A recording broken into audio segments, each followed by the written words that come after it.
Perkembangan Pancasila dari masa ke masa, mulai dari masa awal kemerdekaan hingga era reformasi saat ini, mengalami perjalanan panjang Pancasila sebagai ideologi bangsa Indonesia.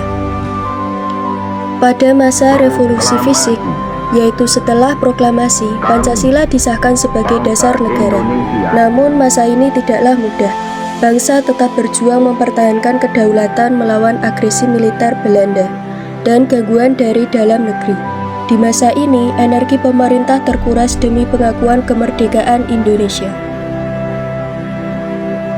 Pada masa Republik Indonesia Serikat, hasil konferensi meja bundar mengubah bentuk negara kita menjadi negara bagian atau Republik Indonesia Serikat. Hal ini menyimpang dari cita-cita awal negara kesatuan. Meski masa ini singkat, ada catatan sejarah yang penting, yaitu Indonesia mulai memiliki lambang negara Garuda Pancasila. Namun karena desakan rakyat yang ingin kembali ke NKRI, RIS akhirnya dibubarkan pada 17 Agustus tahun 1950. Pada masa kabinet parlementer, setelah RIS dibubarkan, Indonesia kembali ke bentuk negara kesatuan, namun menggunakan Undang-Undang Dasar sementara 1950. Di era ini kita menganut sistem parlementer di mana kabinet sangat sering berganti. Meskipun politik tidak stabil, Indonesia berhasil mengukir sejarah dengan menyelenggarakan pemilu pertama pada tahun 1955.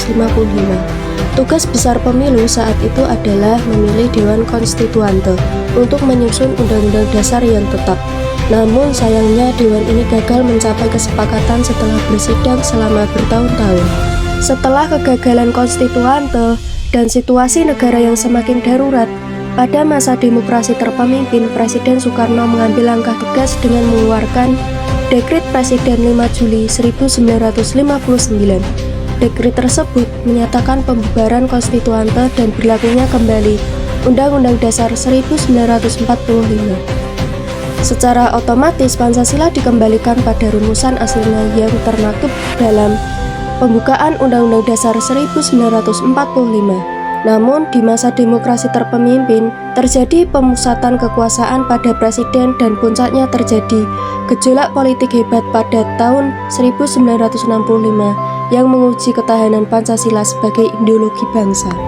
Memasuki masa Orde Baru, Presiden Soeharto mengeluarkan Instruksi Presiden Nomor 12 tahun 1968 tentang tata cara pembacaan Pancasila yang benar.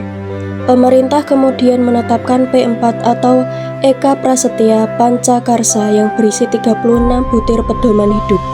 Bahkan dibentuk badan khusus bernama BP7 untuk melakukan penataran P4 bagi warga negara dan pegawai. Di era ini, Pancasila diwajibkan menjadi asas tunggal bagi seluruh organisasi politik dan massa. Jatuhnya Orde Baru membawa perubahan besar. Pada masa reformasi, TAP MPR tentang P4 dicabut karena dianggap menyimpang dan terlalu mengatur urusan pribadi warga. Pancasila sempat diabaikan dalam kurikulum pendidikan, namun kesadaran akan pentingnya dasar negara kembali bangkit.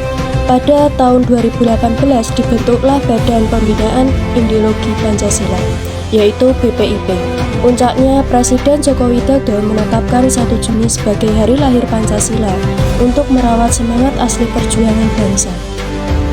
Pancasila bukan sekedar catatan sejarah, melainkan fondasi hukum yang menjaga keutuhan NKRI dari masa kemerdekaan hingga era reformasi saat ini.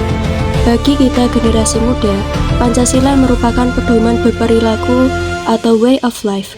Pancasila hadir sebagai pedoman untuk saling menghormati perbedaan agama, bijak dan beradab dalam bermedia sosial, menjaga kerukunan di tengah keberagaman budaya, mengedepankan musyawarah, serta bersikap jujur demi keadilan sesama.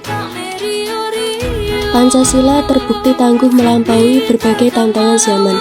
Sebagai generasi penerus bangsa, tugas utama kita bukan lagi merumuskan, melainkan memastikan nilai-nilai tersebut tetap hidup dan mengalir dalam darah perjuangan bangsa Indonesia melalui aksi nyata dalam kehidupan sehari-hari. Terima kasih sudah menyimak. Salam Pancasila.